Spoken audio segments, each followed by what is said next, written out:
temperatures on the equator at 4 AM Greenwich Mean Time last Christmas Day.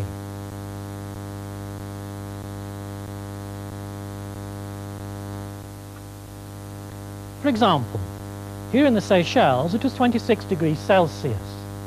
Let's look at the directly opposite point. Let's follow the meridian up over the pole and down to the equator. This antipodal point was 29 degrees, 3 hotter than the Seychelles. And here, in the Gilbert Islands, it was 31 degrees. Now this happens to be antipodal to the equatorial point on the Greenwich meridian, where it was only 25 degrees, a full 6 degrees cooler. But here's something that may surprise you. There must be at least one pair of antipodal points which have precisely the same temperature.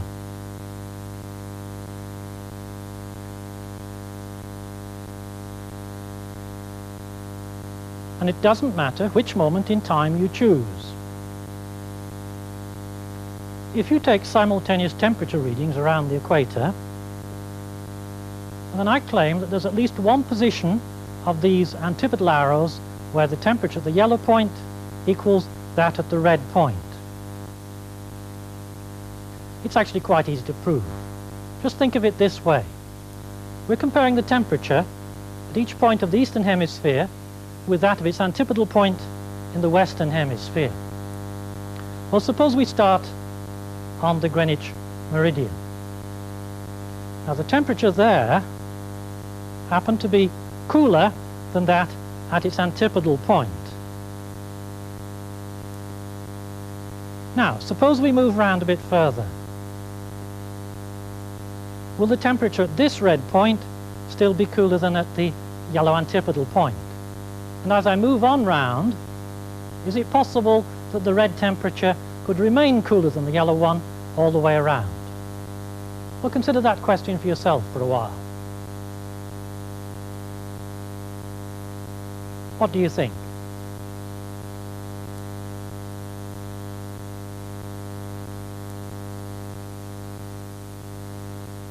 Well, the red temperature certainly is not cooler than the yellow when we get all the way around to here, because you see the situation now is exactly reversed, and red is hotter. So there has to be a switch from cooler to hotter somewhere in between. Maybe this point. Now then, if the red arrow is cooler just here and hotter by the time it gets to there, and at the point where the switch occurs, the red and yellow temperatures must be equal, because otherwise there'd be a sudden jump in temperature at this point. And since such instantaneous changes do not occur in nature, we've shown that the pair of points we were looking for does exist. But have we actually proved the theorem? To answer that question, let's look at the graph of the situation. The temperature is now recorded on this vertical axis. And the graph gives the temperature G at each equatorial point theta, where the angle theta is measured in radians, from the Greenwich meridian and going east. Pi over 3, 2 pi over 3, and so on all the way round to 5 pi over 3, and eventually 2 pi, which is back where we started. So now when we compare eastern temperatures, they're the red part of the graph, with their antipodal temperatures in the yellow part of the graph, we're actually comparing g of theta with g of theta plus pi. Now we can see this better if we start to unwrap this graph, and if Robin will give me a hand, we'll take it off.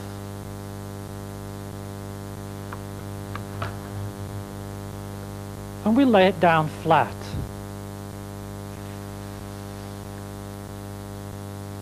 The graph starts and ends at the same temperature because, of course, 2 pi is the same point as 0. Here's your cursor, right? Oh, thanks, Robin. This will help me to compare antipodal points because, of course, they're just pi apart.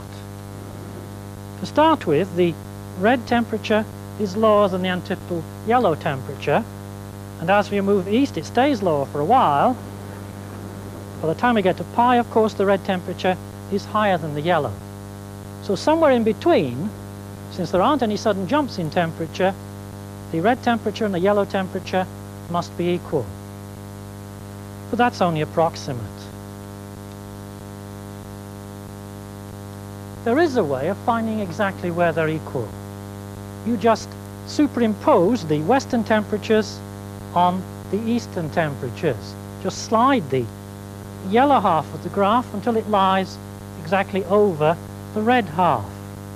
And since we've moved it through a distance pi, it now shows the graph of g theta plus pi. Well, now the result is there before us, because you see antipodal temperatures are now on the same vertical line. And so where the red and yellow graphs cross, the temperatures must be equal. And that happens just beyond pi over 2 in this case. Are you convinced now the result is true? My argument is actually watertight. You can see it is if we recast the argument in terms of a theorem which you already know. It's one of the main results in this week's work, the intermediate value theorem. We'll call g of theta plus pi h of theta. Then Roy's argument is essentially this. If you've got two functions, g and h, and if g is less than h at 0, but greater than h at pi, then at some point in between, they must be equal. To see how that relates to the intermediate value theorem, let's take the difference function g minus h.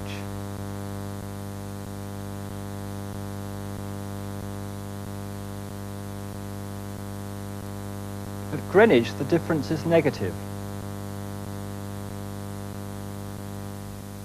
But at pi, it's positive.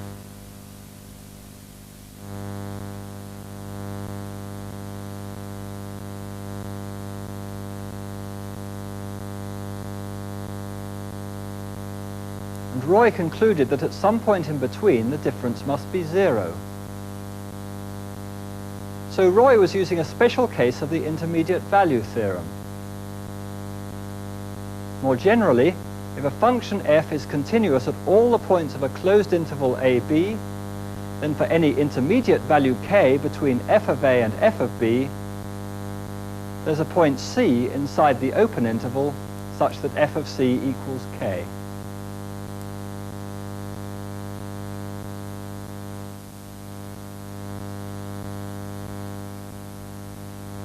If f of a is greater than f of b, we just switch these around. But Roy's result was just a special case where f of a is negative and f of b is positive.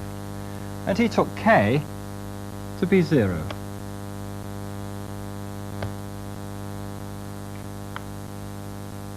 We'll prove this later in the program, so let's be clear what it says. First, the essential condition that f is continuous on the closed interval. Remember Roy's argument. Now then, if the red arrow is cooler just here and hotter by the time it gets to there, and at the point where the switch occurs, the red and yellow temperatures must be equal, because otherwise there'd be a sudden jump in temperature at this point. So Roy was excluding any discontinuities. He assumed that the temperature function is continuous on the interval 0 to 2 pi. So when he changed to two functions on the interval 0 to pi, he was assuming they're both continuous.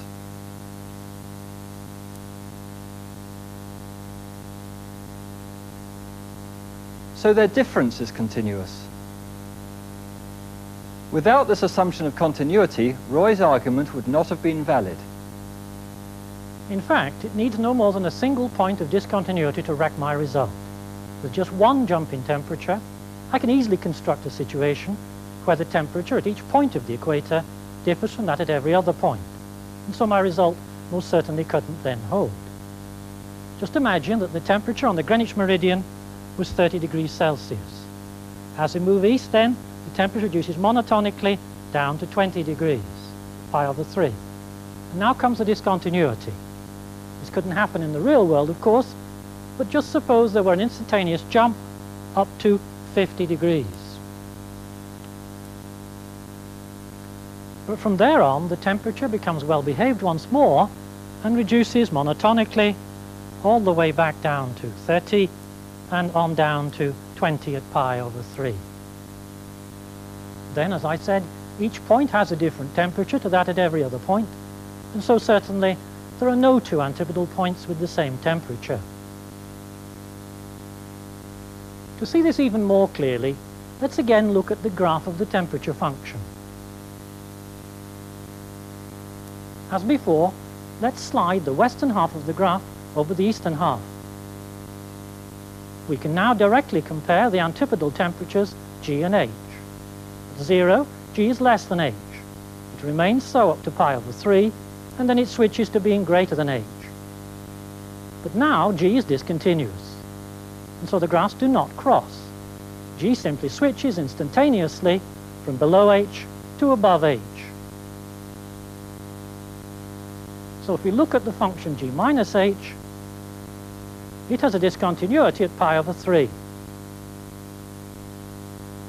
So although it still switches from negative to positive, it never meets the x-axis. It is nowhere 0. So that example shows that the intermediate value theorem may fail if we drop the continuity condition. Let's now see why the result always holds if f is continuous on the closed interval. Let's prove the theorem. We'll prove it for the special case where k is 0.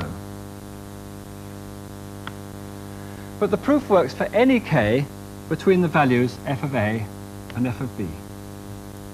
We'll use the method of repeated bisection.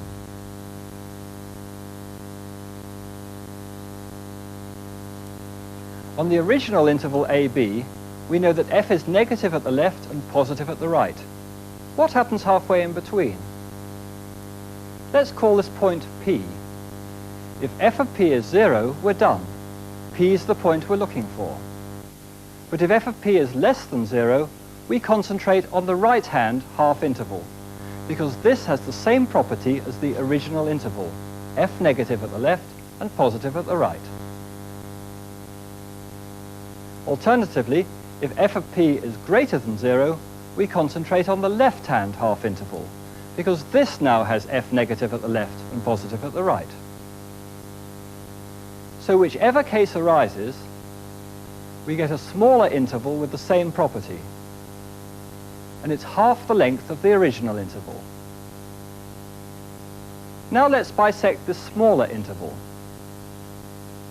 If f of q is 0, we're done. If f of q is greater than 0, we choose the left half interval.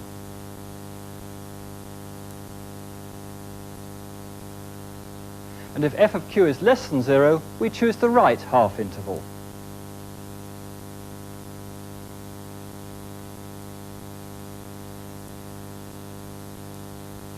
And so on.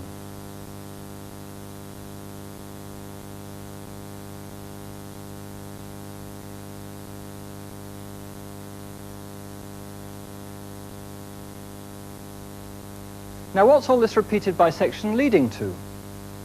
Think about it for a moment.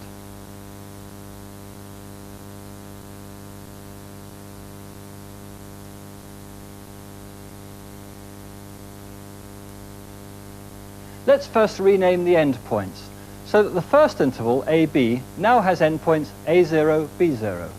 The second one, A1, B1, and so on. Let's look at these sequences AN and BN.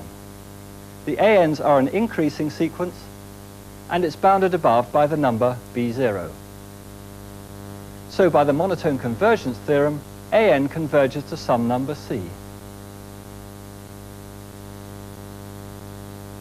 Similarly, the sequence Bn is decreasing and bounded below by A0.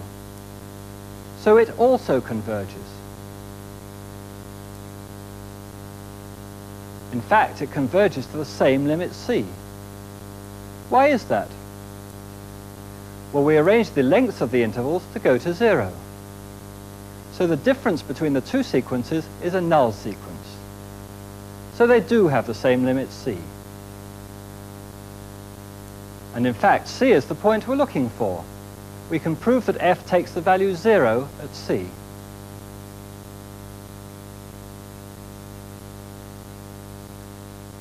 we'll first prove that f of an converges to f of c, and so does f of bn.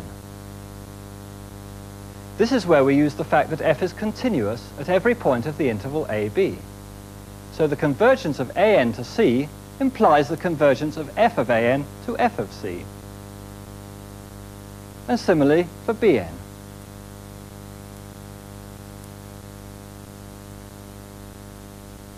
Now, how do we prove that the common limit f of c is 0? Well, it must be less than or equal to 0. That's because, remember, we arranged for all the f of an's to be negative. So their limit must be less than or equal to 0.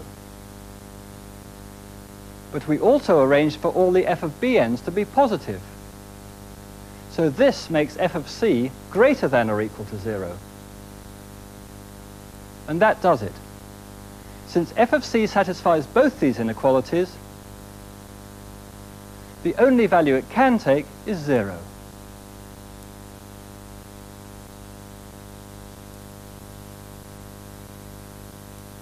So that proves the theorem.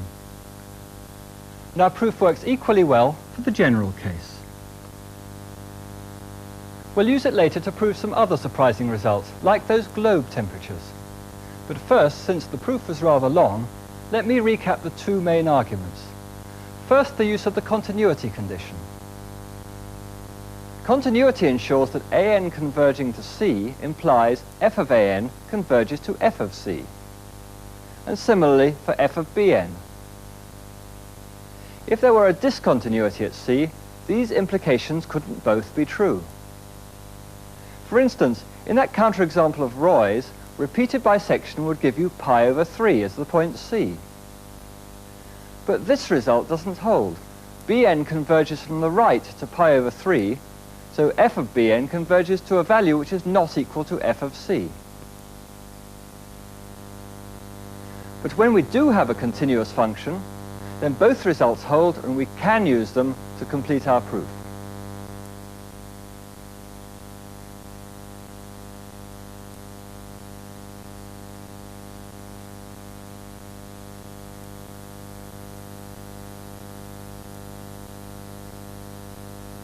Earlier on in the proof, we showed the convergence of an and bn.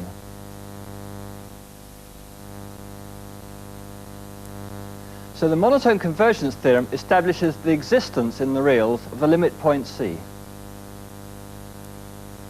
So as usual, if you want to prove the existence of a number which you only have an intuitive idea about, the basic result to use is the monotone convergence theorem.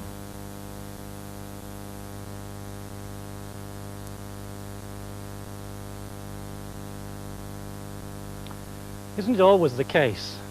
How do I get the red legs resting on the ground as well as the yellow ones? Well, I'm going to need a hand again, Robin. Ready? Okay. Well, there's one solution until we let go. But unless you've got a trick lawn like this one, I'm going to suppose that you don't want to dig holes in it. So these positions that we've marked for the red legs are really no use. We've got to reposition the table somehow. Well, actually, it's surprisingly simple. If we assume that all four legs are the same length, you can get all four legs resting on the ground just by rotating the table in a certain way. Now, to start with, the red legs are above the ground. And if we rotate the table, keeping the yellow legs always in contact with the ground, and aiming for those original red marks, what's going to happen to the red legs? Could they remain always above the ground? Well, look what must happen if we did rotate all the way to the red marks.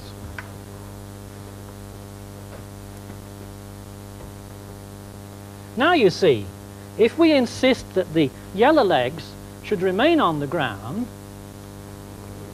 then the red legs must be below the ground. It's the intermediate value theorem again. Here, the red legs are below the ground,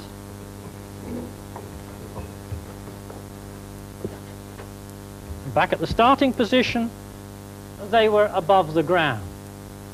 So there must be a position in between with the red legs touching the ground. Now you can choose any path you like as long as you keep the yellow legs in contact with the ground and aim for these red marks. Eventually you will find that the red legs also touch the ground. Thank you, Robin.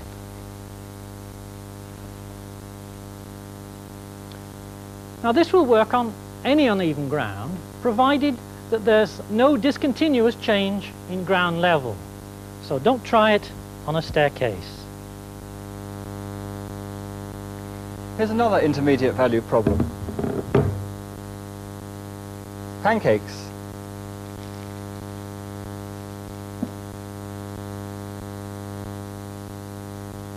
Suppose I want to share this pancake with Roy. Can I make a straight cut which gives 2 equal halves? Well, if I start my knife at my side and can consider all the parallel cuts I could make, just here I certainly get more than Roy. But back here, Roy gets more. So somewhere in between, there must be a cut which gives equal halves. I should think a bisection is just around here.